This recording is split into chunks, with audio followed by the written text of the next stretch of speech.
You're recording. What do you mean I'm recording?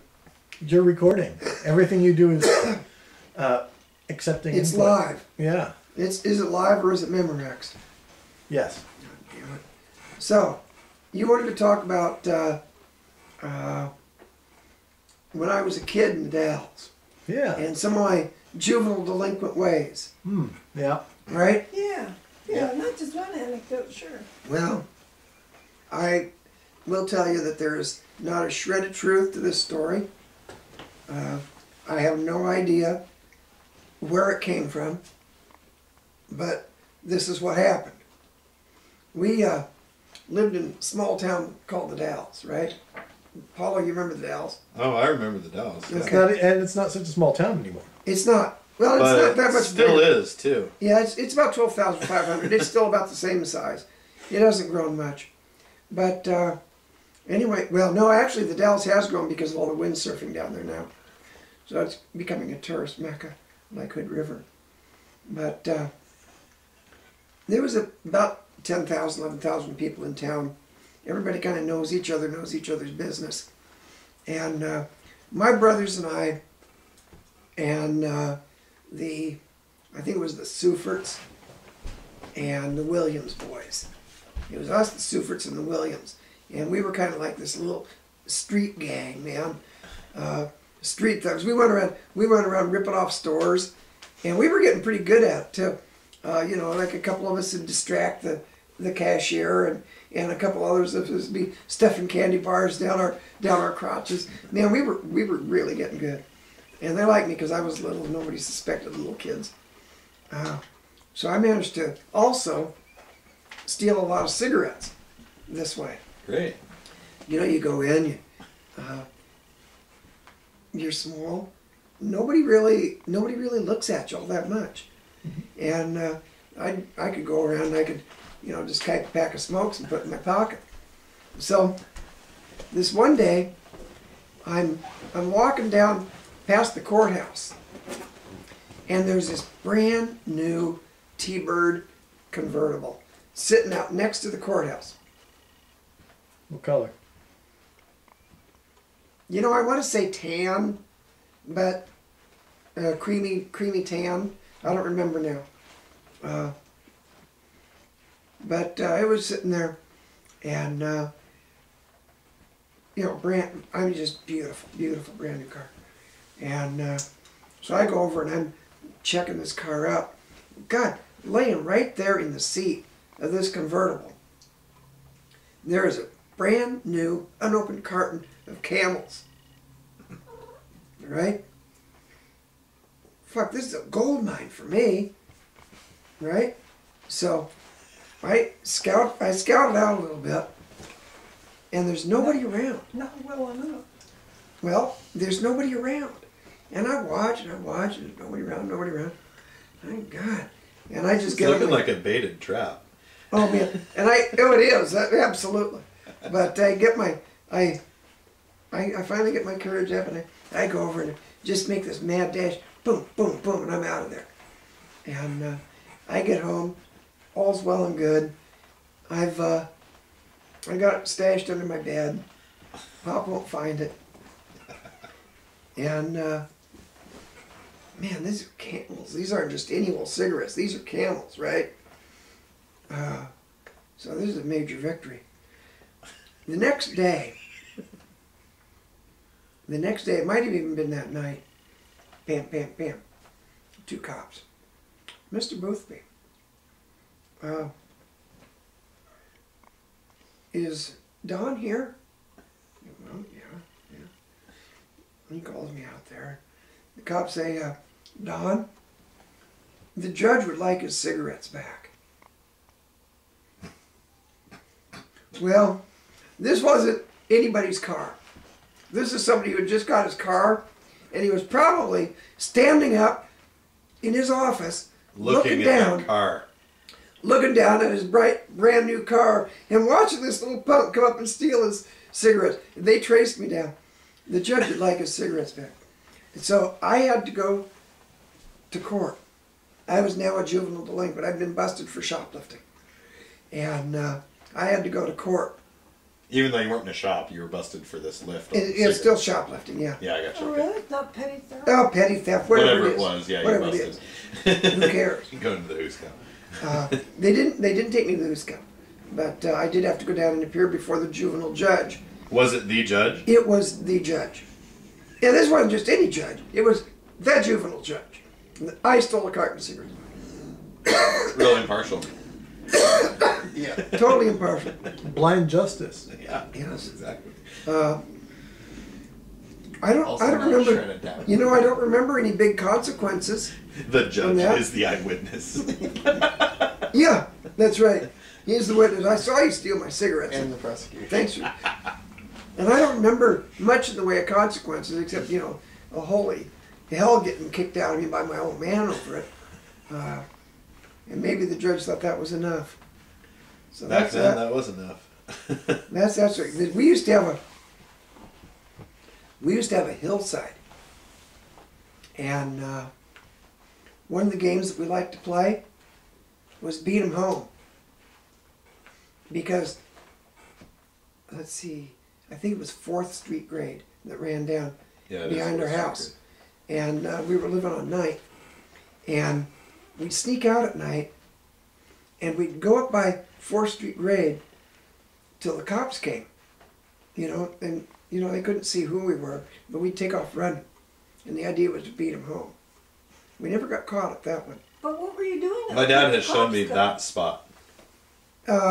That made the cops come? Yeah, why were they coming? Nothing. They They're just just patrol. cruising. Yeah, they're They're cruising. not patrolling. cruise. Looking for kids I see. who snuck out. Yeah. Looking for you Boothby boys. Yes. So that was, and then we had a hillside where we stashed our booty. Nice. We all stashed our loot, and it was over there west of, I want to say west of the high school, but it was just the kind of this little cliff, that the last time I looked there, it didn't seem nearly as big to me as it did when I was 11. Well, duh. Yeah. The cliff. The cliff, and so we had little hiding spots in the cliff where we hid all of our booty that we were stealing. And this one day, we were out cruising, and Mike saw a pair of binoculars, and he wanted those binoculars really, really, really bad. He lifted them, and I got in trouble for it. I still don't know how the fuck that happened. Man, he skated. We all got busted. Donnie did it. Yeah, right. It was a continuation of the same. Mommy's little lovey-dovey, but no, never mind.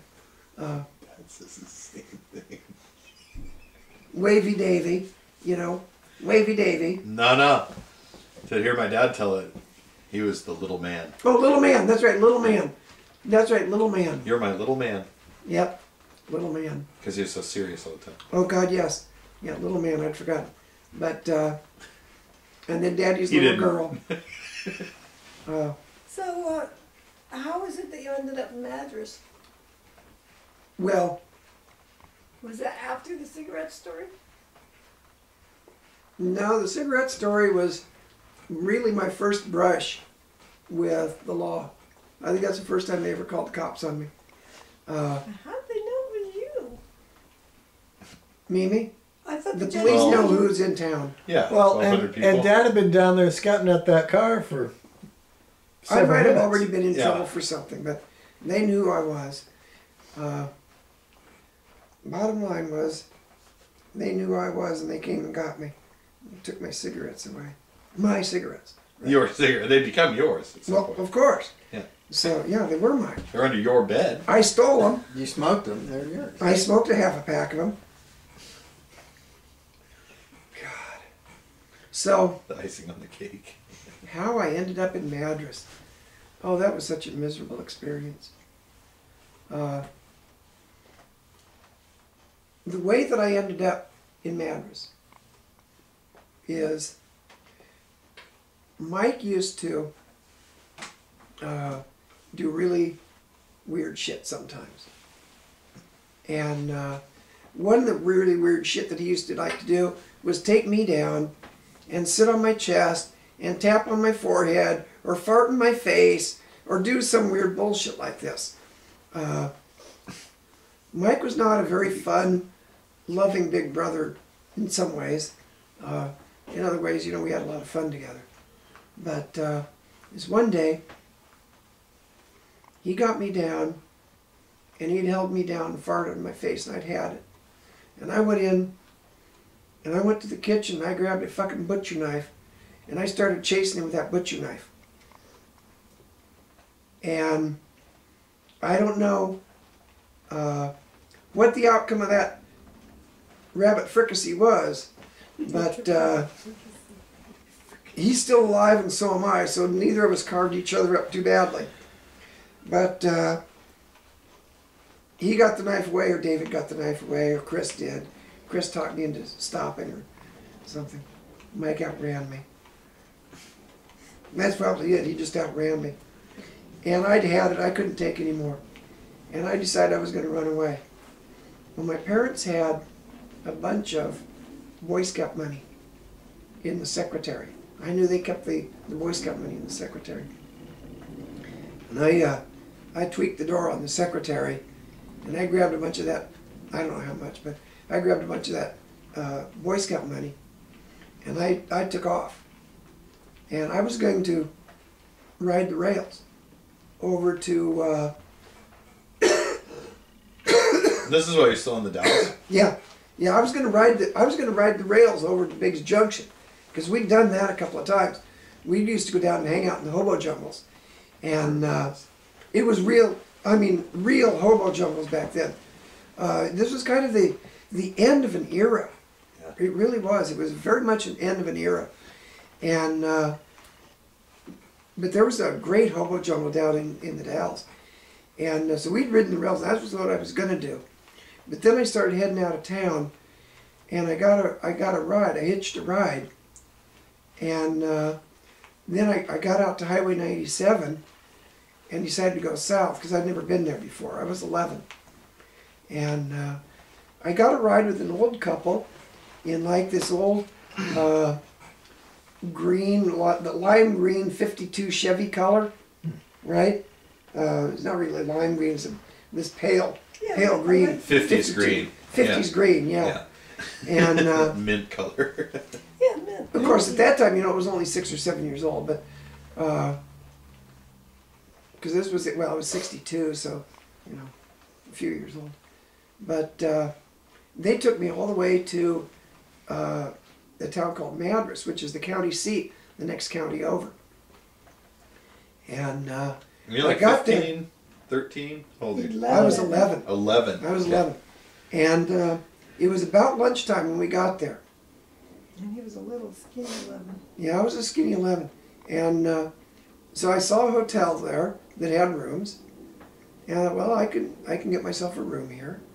And I could, you know, stay a couple, 3 days. And then I can hitchhike some more. I'm far enough from home, nobody will think to look for me here. And there was a used car lot there that wanted a lot boy to wash cars. And I thought, well, gosh, a job too. I can get a job. You know, I'm in Fat City. So I went in and to the car dealership or car lot and told the guy I wanted to apply for the job to wash cars. And he started asking me questions about who I was, you know, where I came from, what I was doing in town. And I just fabricated this story about, you know, I had, I don't know, an aunt and uncle here. You know, it's just, I'm an 11-year-old Whatever kid. it takes, yeah. I was just making up a story to go along. And whatever fit, it was a Tom Sawyer, Huckleberry Finn kind of deal, only I'm not Mark Twain, right? So, my brother might look like Mark Twain, but I ain't Mark Twain. And so the guy says, well, listen, I'll hire you, but I want you to go get something to eat first. And he gave me a couple bucks, told me to get myself a burger and fries and and a shake and some fries. So I went across the street and I went to the restaurant, told him the guy over there told me to order a burger, fries and shake, and they brought it to me. Ate lunch, went back over there, and there was a cop car sitting there. And they wanted to talk to me. I want you to go have a burger first. Yeah, I'll hire you. You know, I need about 20 minutes. but what class, right? I mean, the guy could have just run me out. Yeah. But instead, you know, he intervened. He saw something that wasn't right and intervened. I like that today. So anyway, they take me to jail. And I think that's the first time I was ever in a jail cell. I might have been in a jail cell before that in the Dalles, but... Put you in a cell? Yeah. They didn't lock it. They didn't lock it. But You could get through the bars anyway. that's right. Sure. But no, they put me in this cell, and the sheriff's wife is there, and they want to know who I am. I tell them, well, my name's Randy Williams. I'm from Astoria, Oregon, because the Williams family had just moved down to Astoria. And I figured, you know, that'll lead them off track. And I'm 11, remember? Yeah. I'm 11, okay? Doing the best you can with what you got. I can't do much better today. In fact, I'm worse. I almost had a hornswoggled in to let me out of there. But, so they came back a little bit later and they said, well, you know, we teletyped up to Astoria, and there is a Williams family there. There's a Randy Williams there. In fact, there's a Randy Williams there. There. So do you want to tell us who you are, kid? And I make up some name. I'm Joe Schmo. I'm from Baker. Well, what's your dad's name? I'm Bill. Bill. Whatever, you know. So they go and they try that one on. And that doesn't work. This goes on for 5 or 6 times. And finally, I tell them, okay, fine. I'm Don Boothby. I'm from the Dalles. And they said, and they wouldn't believe me. Right. Because If you were in the next county over, there'd be an APB out on you by now. Because it's now late afternoon, right? Right. Somebody would have noticed I was gone. Well, my father had not called. They didn't call. And when the police finally figured out that, you know, maybe I was telling the truth, because I gave them an address even at that point probably. They called my parents, and my father said, I could hear it in the phone on the other end. Fuck it, let the little son of a bitch run. That was what he said. They didn't allow that to happen. What they did allow to happen was they allowed my father to come and get me. And then there was a hearing before the juvenile court judge, and it was decided to send me away from home for a year to a Catholic boarding school. You know, nothing else was ever looked at. But I got to go to a Catholic boarding school. I escaped, right? That was my first great escape. Learned a lot that next year. I learned that fathers aren't the only ones who can be abusive pricks. So can a house full of nuns. And you have scars. Interesting lesson. Well, yeah, but that's a different time. But the other thing in the Dalles was the day that somebody, and I got to tell you, David, Mike, if you ever see this, fuck you guys. I'm still not taking responsibility, okay? I was just the littlest one there. I'm the one that got the blame. So, that said, there's not a word of truth to this story. David and Mike weren't even there. It never happened. But this is what took place. Up behind our house on 9th Street, there was this hill, right? And it's probably, 50 or 60 feet, maybe up to the top of the hill. And it's all this basalt shelf, right? All those basalt shelves. And so it's this really great hill to climb around and play Billy Goat on. And I don't know why, we never had rattlesnakes there. I don't know why we never had rattlesnakes. But Anyway, we'd get up in there and we'd play. Well, this one day, we were playing Put the Match Out. And play Put the Match Out, you sit up on this bench, and about 3 or 4 feet below is another bench. And the idea is you strike a match, and then you drop it. And the match is laying down there, and then you have to jump down and put the match out with your feet to score a point, right? Okay. That's a game we play. Well, the grass is like this high. The rocks are like this high. You know, so there's all this grass growing up all around all these rocks. It's July or August. Oh, yeah. And so we get up there, we're playing Put the Match Out. And all of a sudden, the hill bursts into fire. We all take off running. I go home, I'm hiding under my bed. And Because that's the posture of an innocent man. Yeah. Totally innocent. well, It's also the best place to hide in the event of a fire, right? I was there when it took place. So, you know, I'm going to get a share of the blame no matter what. Although, you know, I am the only one that I remember getting the shit kicked out of me that night. I don't remember David and Mike getting the shit kicked out of them that night. I remember me. Man, what a licking I took over that one. The fire department had to come. It burnt the whole hillside down. Grass fire. Right in the friggin' neighborhood. That's a good way to let the local constabulary know just how much you have respect for property. Yep. And that's the Dalles. Okay. Start, stop.